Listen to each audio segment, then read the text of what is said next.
Noticias con independencia. Radiograma. 7 de la tarde, 13 minutos.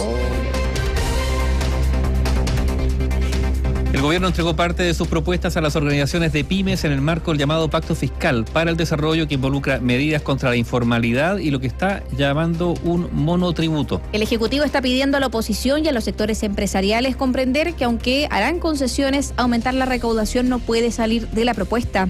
Gonzalo Holguín tiene todos los detalles. Buenas tardes, Gonzalo. Buenas tardes, María José Aníbaldo. Sí, estamos hablando de uno de los objetivos de marca mayor de este gobierno, que lo sigue siendo, pese a toda la controversia a la que nos hemos referido todos estos días. El gobierno tiene una obligación legislativa que cumplir, que es bastante complicada y que se ha dividido en varias partes, que ha tenido un diálogo político, empresarial, con diversos actores y que después tendrá un correlato en el Parlamento. Nos referimos al compromiso del gobierno de Gabriel Boric, hecho en su cuenta pública presidencial, de presentar una insistencia de la reforma tributaria durante el mes de julio por el Senado de la República, con un altísimo quórum, 2/3 de la sala del Senado, para que de alguna manera se pueda ratificar el reinicio de un trámite que, recordemos, viene de un rechazo bastante duro ocurrido el pasado 8 de marzo en la Cámara de Diputadas y Diputados, cuando la reforma tributaria se derribó en general. ¿Qué es lo que está haciendo el gobierno ahora? Hablando con todos los actores. ¿Con quién está hablando específicamente ahora? Con la pequeña y la mediana empresa.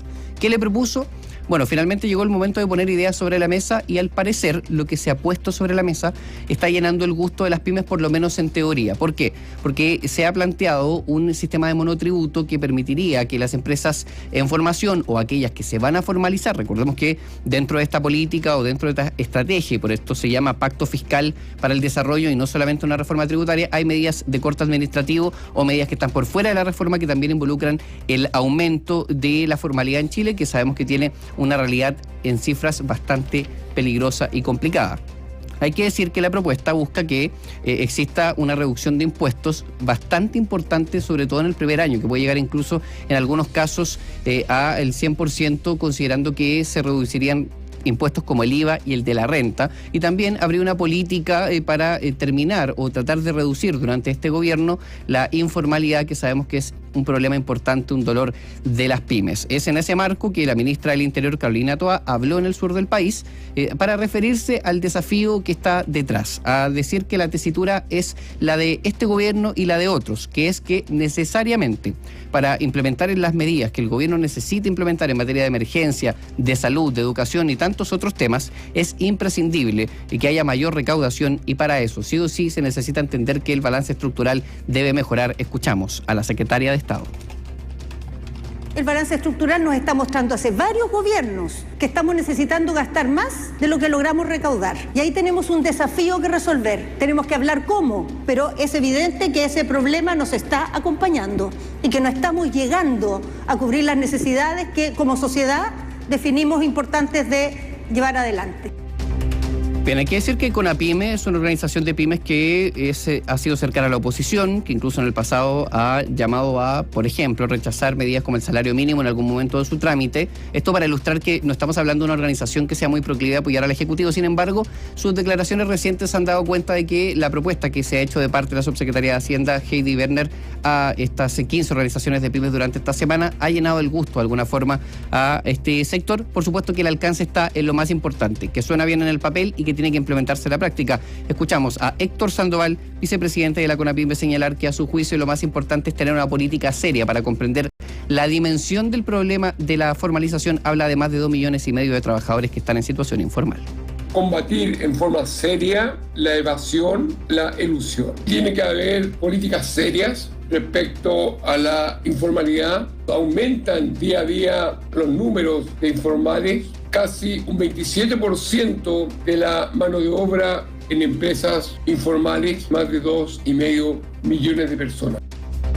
Bien, hay que decir que en la arista política esta conversación no es baladí, no es irrelevante. ¿Por qué? Porque hay quien considera internamente en el oficialismo que una manera de acercar las posturas entre el gobierno y el gran empresariado es precisamente por vía de llegar a acuerdos con la pequeña y mediana empresa, que son los sectores que no sufrirían una carga impositiva mayor y que podrían finalmente ser grupos de presión, pero ya no en contra de la propuesta del gobierno, sino que a favor. Bueno, por supuesto que esta es una tesis que tiene que primero verse en la práctica y que hay que ver si es que tiene un correlato legislativo, pero lo cierto es que los llamados a tranquilizar al Parlamento en torno a la crítica que ha hecho la oposición, de decir, bueno, está bien que el gobierno converse con las organizaciones, pero el proyecto de reforma tributaria se discute aquí en el Parlamento, este es el lugar de deliberación, y el presidente de la Comisión de Hacienda del Senado, Ricardo Lagos Weber, hace un llamado a la calma. Dice, aquellos que dicen que este diálogo del gobierno complica, de alguna manera le quita peso, autonomía, importancia a la posición de los parlamentarios, calma, que el proyecto va a ingresar y que finalmente van a poder discutir, debatir y finalmente votar. Escuchamos al senador del PPD.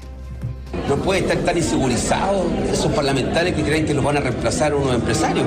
Yo me junto con la CUR, me junto con empresarios, me junto con gremios, y cuando el gobierno se junta con ellos, yo no me siento pasado a llevar. Mientras más voces cooperen a encontrar un entendimiento mejor, que estén tranquilos porque las decisiones se toman en el Parlamento. No hay que escuchar solamente a los actores cuando me conviene. Hace algunos minutos, el jefe de bancada de la UDI, Guillermo Ramírez, diputado integrante de la Comisión de Hacienda, envió una declaración a la radio muy decidora de la postura de la oposición. Dice, ojo, que la propuesta que se le hace a las pymes es buena, precisamente porque demuestra que el gobierno entiende que para cualquiera es positivo la reducción de impuestos y que no se explican por qué se elegiría en una eventual reforma tributaria o insistencia de ella concentrar en un sector el aumento de la carga impositiva en Chile, como sabemos lo es el gran empresariado. Esa línea de argumentación demuestra que las críticas son profundas. La diputada Sofía Cid, de Renovación Nacional, quien también en el pasado integraba la Comisión de Hacienda, dice, ojo, que aquí el problema es la estrategia de fondo, y volvemos por supuesto a la diferencia profunda que hay entre oficialismo, gobierno y oposición, que tiene que ver con que de esta manera no se hacen las cosas. Es a través de la inversión, del crecimiento, del desarrollo, que finalmente un país mejora y no aumentando los impuestos. Escuchamos a la parlamentaria de Renovación Nacional. De seguro el ministro de Hacienda va a insistir en su propuesta económica de que todo esto se soluciona con más impuestos, con más regulación, con más intervención del Estado. No existe interés real por atraer inversiones y por generar empleo en el sector privado. Existe una obsesión de crear más empleos públicos, cuando la prioridad debería ser un plan robusto para impulsar la inversión nacional y extranjera. Bien, esta conversación ha sido interesante seguirla, pero pronto, María José Nivaldo, este debate comienza a aterrizar. Ya en julio el gobierno debe cumplir un compromiso político de reingresar la reforma tributaria, lo decíamos, con un quórum alto, que va a tener que tener elementos muy distintos, que tendrá una recaudación menor al proyecto original, que tendrá un elemento de antielusión y evasión que será más potente que lo hizo en la versión original, y que, ojo, se está esperando todavía algún gesto político, y eso también se tiene que dilucidar respecto de qué pasará con medidas como, por ejemplo, el impuesto al patrimonio, que ha sido tan cuestionado como una medida efectiva o no, y que de alguna manera dicen grupos de oficialismo estarían presionando al gobierno para mantener. En eso se deslindarán negociaciones que vendrán. Ahora, hay un gobierno débil por todo lo que está pasando con la fundación, etcétera, etcétera. Hay una posición, uno podría decir, fortalecida. En ese contexto, ¿hay posibilidades de un acuerdo? ¿Qué se puede dar? ¿Qué se puede entregar a cambio? Y lo otro, ¿hay efectivamente espacios de negociación hoy día entre oposición y gobierno? Sí, la verdad es que si uno lo piensa fríamente, muy pocos. Uno ve la agenda de seguridad, ve lo que pasa en la reforma de pensiones, en la reforma tributaria, son rendijas, pequeños espacios, puntos y comas, algunas indicaciones, algunos incisos de algunos proyectos, lo que efectivamente generan apertura al diálogo.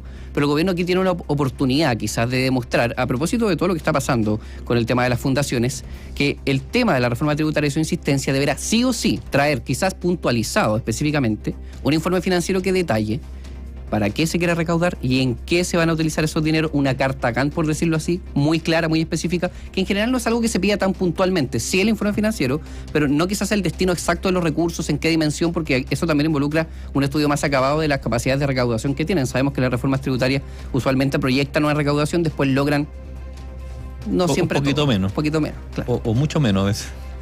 Claro, ya, pero ahí ese es un espacio, digamos, eso puede ser algo que puede formar parte, digamos, de las transacciones en una negociación. El compromiso de saber en qué se van a ocupar los recursos y, por supuesto, esa garantía el ministro de Hacienda, Mario Marcel, ya la conoce. Él está consciente de que este proyecto tendrá que contener ese elemento. Veremos en qué capacidad, y yo les decía, muy importante también saber qué es lo que va a sacrificar al Ejecutivo, porque y en esto puede parecer impopular, pero hay un sector del oficialismo que todavía cree legítimamente, bueno, nosotros somos gobierno, por algo ganamos, salimos electos con todos los alicaídos que estamos, tenemos derecho a que los elementos que nos trajeron aquí sigan existiendo en las reformas, como por ejemplo el impuesto al patrimonio, la llamada justicia tributaria. Entonces también en esos temas, no digo tensión, pero también podría haber un tema en torno a cómo el gobierno cede, pero ¿hasta dónde? ¿Hasta lo intransable?